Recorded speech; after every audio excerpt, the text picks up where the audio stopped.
an hour ago. So let's talk about it. Everybody's familiar with the history. Actually, there's 3 more that are not in here of the old percutaneous mechanical thrombectomy devices. In the 90s, clot got really hot. And everybody and their mother was developing a clot device. And so this list became full, but most of them didn't work. Almost all of them didn't work. And the problem was that the papers that got published were a small number of patients with very awful results. I mean, this is not. And our experience was very similar to these with percutaneous mechanical devices, all of them. Not well done. And when Boston Scientific did this registry, this is a very respectable registry. 329 patients prospectively enrolled. The problem is their endpoints were not really helpful. And so at the end of this study, and I've told Mark many times, and I've told everybody who listens, that what we learned from this registry is what we already knew. They went through this whole thing and spent the money and the time and missed the fantastic opportunity for us to learn what this device does. Maybe it was intentional, I'm not sure. But there's a problem. And in the session that I just came out of, a lot of problems with percutaneous mechanical thrombectomy devices were rightly addressed. Renal failure being one of them. And that's thought to be mediated by hemolysis. This is another situation. This comes from Nick Yee. We've had cases like this also, but this is beautifully demonstrates it. As you can see, there's clot in the iliac vein, common iliac vein, external iliac. Everything is clotted. There's a little bit of clot in the IVC. So he treated this with a mechanical thrombectomy device. I think he said he used angiogen. And as you can see, now things are beginning to look good. And he's passed it a few times around here. And then he passed it a few more times. And now you're beginning to see clot clearance. And maybe there is May-Thurner syndrome. We put a stent in there and we're done. Except that all the clot went up into the filter. So because some of these devices, what they do is they create a pressure effect inside the vein, that there is an aspiration also, but those two are separated, and so there's a pressure effect and aspiration, and that can move the clot around. And this is an example of it, and everybody has some of these in their teaching class. The more recent entries is Zalante, the 8-branch device, the flow trigger and ARI, and they have their DVT device out also, which I understand is 10-branch. The Indigo system is the one that we use very commonly in our practice. We still do it. And we use Zalante too. One of my partners uses Zalante all the time. And so the data I'm going to show you is non-consecutive in our practice because one of my partners uses Zalante. And I use Indigo. And of course the JETi. I see cleaner and Teratola and devices like that as clot preparation devices. They're really not thrombectomy devices. These are particularly useful when and there are a couple of more of these out there also. When the clot is adherent to the wall and you can't aspirate them, then what we do is take these things, and I take cleaner because it's a little bit softer on the wall, and we go up and down this large depth clot from the vessel wall, put it in the middle of the artery, the vein, or don't use it in the artery, in the vein. And then go behind it, we go with JETi and just pull everything in. And we've done that a couple of times. That's my favorite technique when I use Indigo, because Indigo is not as efficient as JETi. It needs that type of help. You go do that, aspirate, do that again, aspirate. It takes a little longer. The reason it works, and this is important. The jet that you can see is just inside the catheter. Hey, where's my arrow? There it is. The jet inside the catheter right there is what cuts the clot and macerates it and pulls it in. So on the back of it, there's a suction that aspirates on this catheter, and it's pretty strong. And then when the clot he comes in here and gets stuck, on the indigo system you use a separator to sort of break the clot up, which makes it inefficient because it occupies lumen. In this system, the maceration is done and cutting is done by this. And it cuts it and pulls the clot out.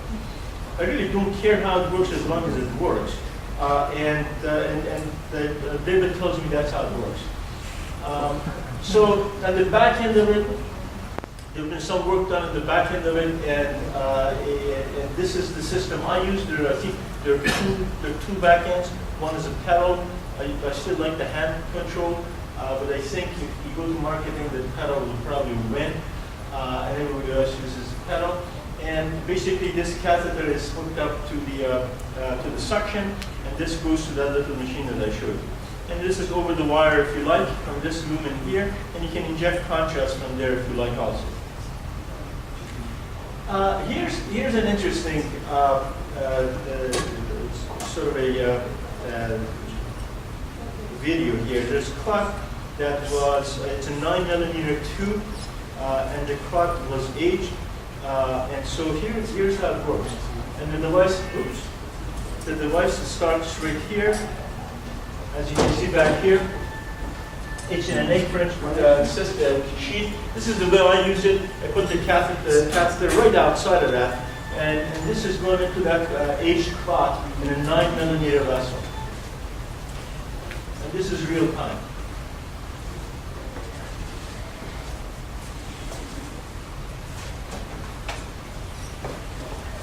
So he showed me something like this when we were initially talking. He had that gummy bear or whatever it was. Yeah. And I said, yeah, everybody's got that. Everybody works. Let's put it in humans, see if it works. So let's put it in humans. Let's see what happens, and I'll show you some cases. This is a failure of other modes. When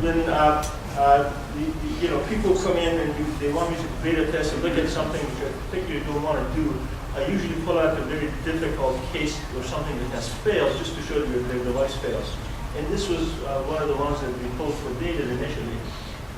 And the 99-year-old female, that right there tells you what we're dealing with. Recently admitted for acute regular extremity ischemia, thrombosis, SFA stent, and toe pressure is 0. So everything is out. As you can see, there's a stent in there. This is one of those patients that we had treated about a year or two earlier with full metal jacket all the way into the popliteal, which has now thrombosed. But the symptoms were acute, so we had good reason to believe that this has thrombosed acute. And our approach in these patients, usually we do complete angiography to the foot to see what reconstitutes. In this case, nothing reconstituted. And then we perform aspiration thrombectomy, and I usually use the indigo system. Inside the stents, once we do that, then I feel more secure that our distal embolization is going to be very low. And then if need be, and there's in-stent joint, we usually use atherectomy, and then followed by drug-coated balloons. You can also reline them or what have you. So we started with aspiration thrombectomy, which is our sort of a protocol for in-stent occlusion or restenosis. And here it is. In fact, we went all the way down into the over 014 into the perineal artery. And I must sort of compliment these guys. That's a 6 French cat. That's a cat 6, as you can see, over 014. It tracks very nicely. But the problem is that it wasn't very efficient in this case, working very efficiently for us. Usually I just hang in there, work for another half hour, try to get all of that stuff out. In this case, we took that out and we just went with the JETi. And this is post one pass of JETi. And it just pulled the stuff out. I have another case with a front top bypass graft, which was synthetic, and we put it up at the top and it just pulled all the clot in just from a proximal approach. Another case of arterial thrombosis, this is the case here. 51-year-old male, history of left to below the knee popliteal artery bypass. We used PTFE. This patient had had 2 endovascular procedures fail, And the graft had also failed in 2016. We lysed him, came back. Now the graft has failed the second time. And so here's the angiogram. That's the native vessel, as you can see right there. But at the popliteal is occluded, and the stents go from here down to below. And I wasn't about to open that up again because we've done it twice and it failed. And here's where the bypass takes off. And then here's the reconstitution down here. As you can see, typical sort of, you get the trifurcation reconstituted, but there's some clot sitting there in the popliteal right there. And so this stuff is full of clot. And what we used to do is we lyse these patients, put them on TPA, and bring them back the next day. In this case, we didn't do any of that. I just went with the JETi catheter up in that bypass graft, and then here's what we saw immediately afterwards. We just pulled all the clot out. And here's the runner. So this was interesting because we really don't get this sort of thing without TPA. We usually lyse these overnight, and usually in these film pop grafts, when they go out, they take out one of these runoffs with them, usually. But in this case, it actually worked well. So now truly single session DVT. Let's go from arterial to the venous. 51-year-old female, left lower extremity swelling, the usual history of DVT patients. And here's the popliteal access, and you can see a popliteal thrombosis. Right there, and here's the acute clot, duplicated femoral vein, and all the way into the common femoral, full of clot, and of course external iliac, full of clot, and then up at the top, this is a main third compression or iliac main compression. So from here down, everything is clotted. And so we started, and here's the down below, and this is sort of real life. It's going. As you can see, it's pulling all that clot in.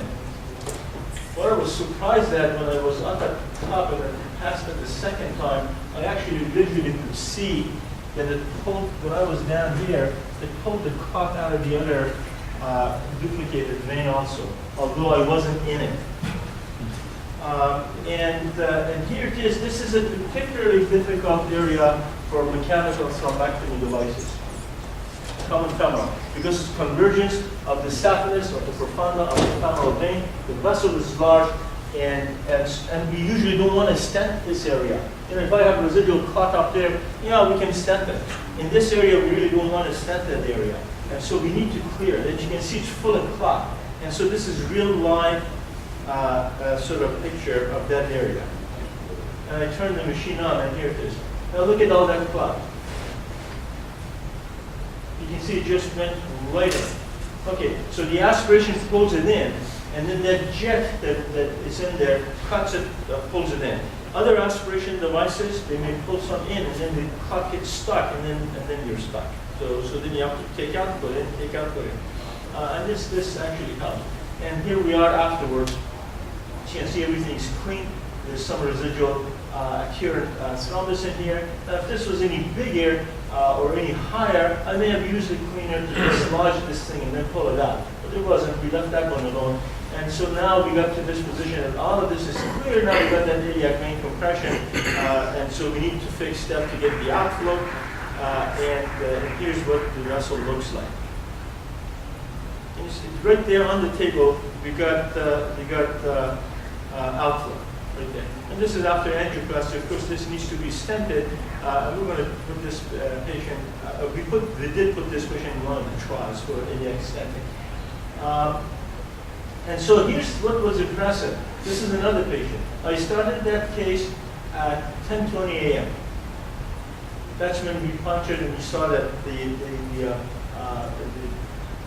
occlusion of the popliteal vein. And this is my last venogram before we enrolled this patient in the study, and this is at 11:38 a.m.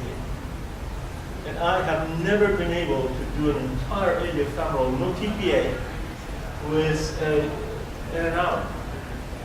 And I'll show you our data at the end that this was not unusual. And I showed you a couple other cases.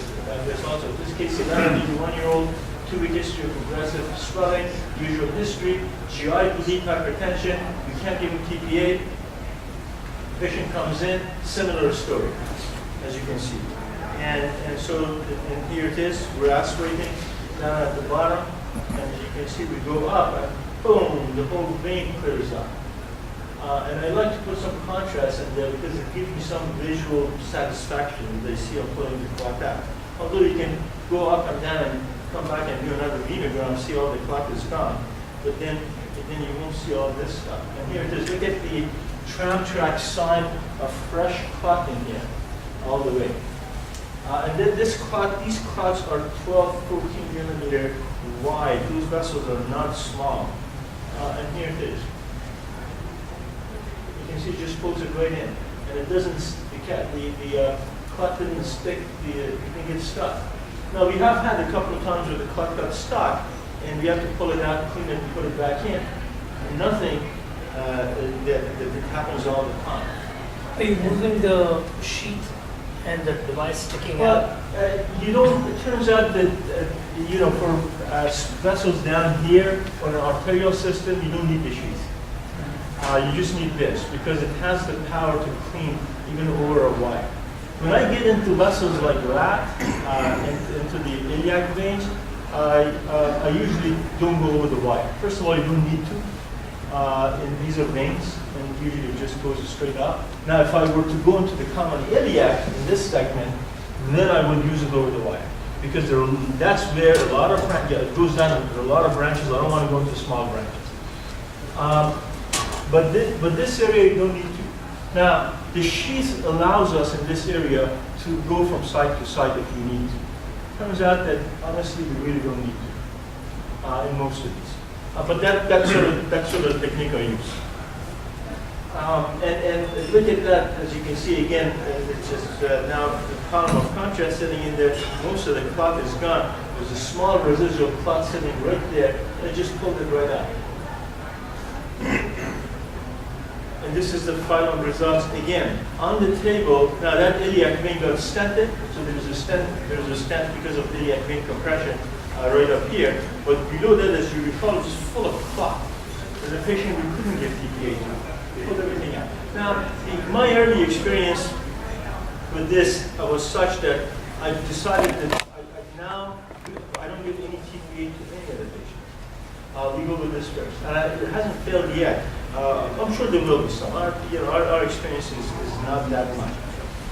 So I think at this point, 21 patients, the 19 patients that we have some kind of follow-up on. In fact, just before I came here, we did another arm in a lady, so we don't have to follow up on those patients.